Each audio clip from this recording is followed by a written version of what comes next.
Hey guys, this is Spellstrex coming back at you with another video of Hearthstone design. We'll be playing the Libram Pally deck, which was really strong. It's still pretty strong, not quite as strong as it used to be, I feel like. But this is me going up against a Hunter. Let's check it out. So as usual, and like most of the videos I do, I'm going to kind of go through and tell you why I did certain things, what the idea behind them was. I always put back really high casting cost cards in the opening hand for effectiveness. I kept the 5 cost Aldor Truthseeker, I think it's called, because that's what the deck is built around, reducing the cost of your Librams, and that particular card reduces the cost of Librams by 2. So by the time I can actually play it, I'll have the 5 mana because I have enough cards to be able to play other things in the meantime.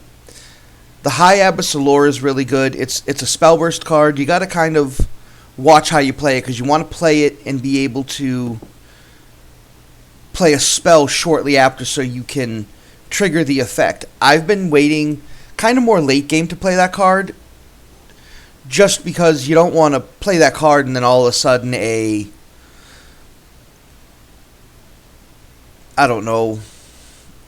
weapon comes out and he's got no minions on the board for the effectiveness of the weapon. The McGurgle card, the Murloc here, I boosted that because that's the strongest minion that I have on the board at the time.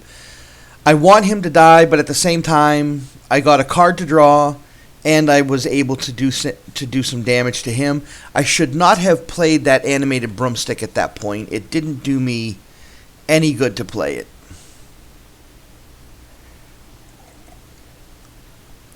So now with the little Murloc dying, I get McGurgle, whatever his name is, shuffled into my deck, which is really beneficial. So I play this card. It reduces the cost of Librams in my deck by 1. Then I play the Loot Hoarder, which his Death Rattle is a really good card. You know, I get to draw a card. I think it's draw a card.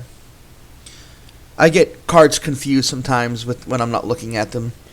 So as I see them, you'll see them. And I'm sure the more I play, the better I'll get at remembering these cards. I've only been playing Hearthstone really aggressively now for maybe 2 months.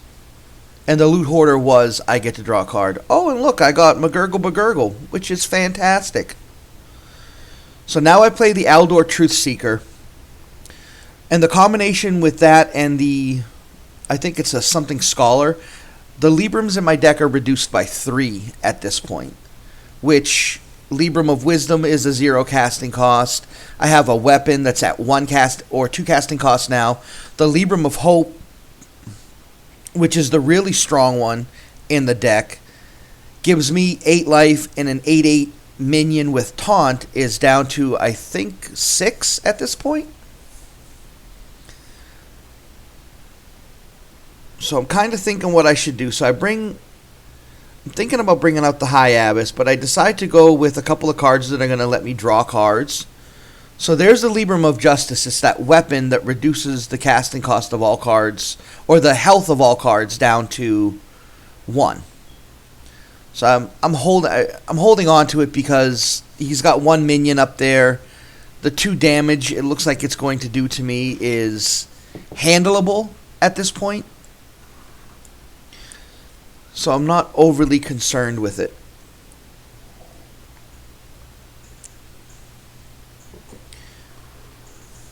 So he killed my minion, which is okay. I expected he would do that. So I play the High Abbess Allura. The first day of school is considered a spell, so I play that to trigger her spell burst ability, which I now get 8 health and an 8/8 taunt with Divine. That's the best possible option in this deck, I feel like, that you can get with the High Abbess Allura, is to pull that card.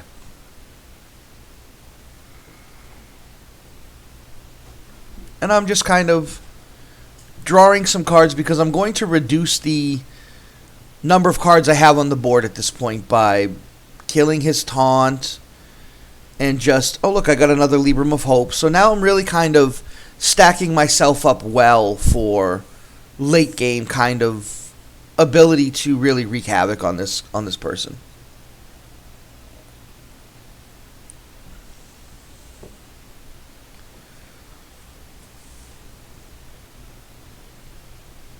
And he's playing a couple of strong cards. It's just they're not really effective with how strong this deck is at that point. At this point,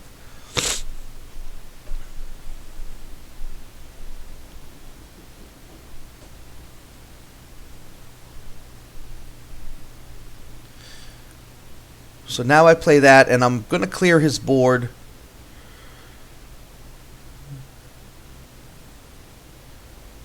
Just by dealing 1 damage to most all things. The Death Rattle minion, you know, it's a Death Rattle minion. It's got 3 damage, 1 health. I think I'll leave that for him to bash against me, against one of my taunt minions, and do the 11 damage plus the weapon damage directly to him.